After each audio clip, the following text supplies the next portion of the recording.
ওলো টোপন ধৰিছে নি বহি দিয়া দেই ধুনীয়াকৈ ৰ'বা সো গুড মৰ্নিং গাইজ কি খবৰ আশা কৰিছোঁ সকলোৱে ভাল ৰাতিপুৱা খুব সোনকালে ওলাই আহিলোঁ ডিব্ৰুগড়ৰ পৰা আমি এখন এল্টো কেটেন লৈ আহিছোঁ 2024 মডেল হয় 1 বছৰ পাৰ হৈছে জাষ্ট 2024 হয় তো গাড়ীখন কণ্ডিশ্যন চাওক খুব ধুনীয়া হৈ আছে নতুন হৈ আছে ইণ্টেৰিয়ৰবিলাক চালে গম পাব আপোনালোকে এল্টো LXi 2024 আৰু ৰানিং বহুত কম হৈ আছে অনলি 19,000 19,000 চলিছে কিন্তু কেতিয়াবা মই এনেকুৱা এটা ভাৱ হয় দেই আমি যে আনো কেতিয়াবা 10 বছৰ 8 বছৰ পুৰণা গাড়ীবিলাক 50,000 60,000 কেতিয়াবা 40,000 20,000 চলে তো কেতিয়াবা চলা বুলি ক'লে আপোনাৰ মানুহে বছৰতো 20,000 চলাব পাৰে কিছুমান বছৰত 40,000 50,000 চলে তো এই গাড়ীখন চাওক এতিয়া 1 বছৰতে 19,000 চলিছে কিন্তু 19,000 চলি যদি ইঞ্জিন মাখনে হৈ আছে ষ্টাৰ্টিং হৈছে আৰু চলিবলৈ মাৰুতি বাকি আপোনাৰ গাড়ী খুব ধুনীয়া কণ্ডিশ্যনত আছে ARB ইয়াত এটা আছে আফটাৰ মাৰ্কেট এখন এণ্ড্ৰইড লগাইছে তো মাৰুতিয়ে যিখন এণ্ড্ৰইড দিয়ে আপোনাৰ এল্টো কেটেনত এখন অকণমান সৰু হয় কিন্তু এখন অকণমান ডাঙৰ হয় 9 ইঞ্চি তাৰপিছত আফটাৰ মাৰ্কেট স্পীকাৰ লগোৱা হৈছে ইয়াতে আৰু বেক কেমেৰাও ফিটিং আছে তো গাড়ীখন কণ্ডিশ্যন সেয়া ইণ্টেৰিয়ৰ কণ্ডিশ্যনটো ক'ব নালাগে গাড়ী একোৱে কাম নোলাব ইয়াতে 1 টকা খৰচা নাই বুলি ক'ব লাগিব ডাইৰেক্টলি মানে গাড়ী বহুত বঢ়িয়া কণ্ডিশ্যনত আছে কাম কৰিবলগীয়া বিশেষ একো নাই ইণ্টেৰিয়ৰ কণ্ডিশ্যনটো দেখা পাইছে আপোনালোকক দামটো কৈ আছোঁ অলপ আগত বাহিৰত ৰৈ মেলি বাকী টিট কভাৰবিলাক লগোৱা আছে এইটো আপোনাৰ ডিঙি ৰেষ্ট কৰাবৰ পৰা এইটো বস্তু আছে মই যেনেকৈ এনেকৈ ৰেষ্ট কৰি কেনে চলাব পাৰোঁ আৰু বাকী সেয়াই গাড়ী কণ্ডিশ্যন খুব ধুনীয়া কণ্ডিশ্যনত আছে আৰু অলপ আগত গৈ মই বডিটো দেখুৱাম গাড়ীখনৰ অৰিজিনেল প্ৰাইচ কিমান টকা আপোনালোকে ডিছকাউণ্ট পাই আছে আমি কিমান টকা দিব পাৰিম সেইটো আপোনালোকক জনাম অলপ আগত গৈ দেখাইছোঁ বোলো কিন্তু গাড়ী ৰানিঙো খুব বঢ়িয়া হৈ আছে আৰু এতিয়া আপোনাৰ মানে নতুন গাড়ী আৰু ক'বলৈ কি আছে গাড়ী একোৱেই নাই ক'বলৈ মানে আপুনি তেল ভৰাওক আৰু চলাওক আৰামত 2-3 বছৰ চলাই কেনেহে সৰু সুৰা কামবিলাক কৰিব লাগিব কিন্তু বৰ্তমান কৰিবলৈ একোৱেই নাই মানে ইয়াত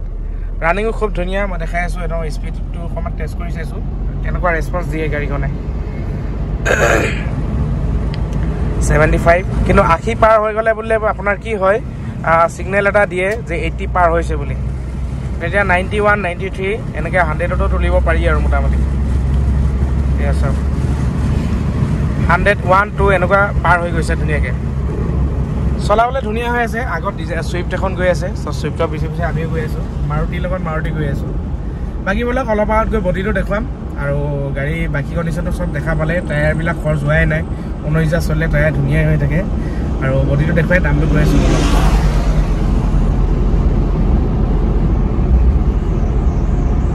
তো বন্ধু বান্ধৱীসকল ভিতৰৰ কণ্ডিশ্যনখিনি কথা গোটেইখিনি আপোনালোকে গম পালেই আৰু এতিয়া বাহিৰৰ কণ্ডিশ্যনটো দেখুৱাম আপোনালোকক বাহিৰৰ কণ্ডিশ্যনটো কেনেকুৱা গাড়ীখন দেখাই দিছোঁ তো বাহিৰৰ কালাৰটো চাওক হোৱাইট কালাৰৰ হয় খুব মৰম লগা কালাৰ বগা ৰংটো সকলো মানুহে ভাল পায় আৰু ইয়াতে ক'তো চাওক টায়াৰটো দেখা পাইছে অলপ লেতেৰা হৈছে বোকা বালি লাগি আছে টায়াৰ কণ্ডিশ্যন আপোনাৰ 80% আছেই এতিয়াও 19,000 চলিছেহে বাকী ফ্ৰণ্ট চাইডৰ পৰা লুকছটো এনেকুৱা ধৰণৰ নিউ লুকছৰ এল্টো কেটেনখন সকলোৱে দেখিছেই বহুত মানে বিচাৰিও ফুৰে মোক কেতিয়াবা কিছুমান মানুহে ফোন কৰে বা নতুন কেটেনখন আছেনে আহিছেনে এনেকৈ সুধি থাকে তো তেওঁলোকৰ কাৰণে খুব এইটো হেৰি বুলি ক'ব লাগিব আৰু ভাল বুলি ক'ব লাগিব কথাটো তো তেওঁলোকে বিচাৰি থোৱা মানুহখিনি ল'বা কিন্তু ধুই দিলে খুব ধুনীয়া হৈ যাব অলপ কিন্তু বোকা বহুত বেছি লাগি আছে পিছফালৰ পৰা কণ্ডিশ্যনটো চাওক প্ৰায় গোটেই চাইডে ছেইম স্পেয়াৰটোতো আপোনাৰ এইটো আনটাষ্টে হৈ আছে নেকি মই চাইছিলোঁ অলপ ধূলি চুলি লাগি আছে এবাৰ হয়তো পামচাৰতে কেতিয়াবা লগাইছিল চাগে বাকী বেক চাইডৰ পৰা লুকছটো খুব ধুনীয়া হৈ আছে আৰু ইয়াৰ টেংকি কেপাচিটিটো হ'ব 27 লিটাৰৰ এটা টেংকি আছে ইয়াতে মানে পেট্ৰল টেংকি কেপাচিটিটো 27 লিটাৰ মাইলেজ আপুনি 24 কিলোমিটাৰলৈকে পাই যাব ইয়াতে 998 cc পেট্ৰল আৰু ইয়াৰ ইনে আপোনাৰ এখন গাড়ী হয় আপোনাৰ এক শ্ব'ৰুম প্ৰাইচ মানে আপোনাৰ শ্ব'ৰুমৰ দামে 5 লাখ টকা আৰু অন ৰোড যেতিয়া আহিব 5.5 লাখ মান পৰি যায় মোটামুটি আৰু 1 বছৰত আপোনালোকে ডিছকাউণ্টটো কিমান পাব মই কৈ আছোঁ আমি এখন দিবলৈ ট্ৰাই কৰি আছোঁ এতিয়া 4,10,000 দিম আপোনালোকক তো 1 বছৰত আপুনি 1,40,000 মান টকা ডিছকাউণ্ট পাব গাড়ীখনত যদি ল'ম বুলি ভাবিছে 5.5 লাখৰ ঠাইত আপুনি ঠিকেই আপোনালোকে 1,40,000 ডিছকাউণ্ট এটা পাব যদি ল'ম বুলি ভাবিছে তো 1 বছৰত আৰু বৰ বেছি চলোৱাও নাই গাড়ীখন ৰানিংও খুব ধুনীয়া হৈছে কাম একোৱে উলিয়াব নোৱাৰে আপুনি গাড়ীখনত লম বুলি যদি ভাবিছে 4,10,000 ইনক্লুড ট্ৰান্সফাৰ হতে লম বুলি ল'ব পাৰিব ফাৰ্ষ্ট ওনাৰ গাড়ী হয় 19,000 ৰানিং হৈছে বহুত বঢ়িয়া কণ্ডিশ্যনত আছে মাইলেজটো ৰজা বুলি ক'ব লাগিব এতিয়া 500 টকা তেল ভৰালো দুঘাট আছে কমাই নাই এখন মানুহ মানে মাইলেজ ভাল দিয়ে 24 কিলোমিটাৰকে পাব যিবিলাক মানে সৰু গাড়ী এখন বিচাৰি পৰিছে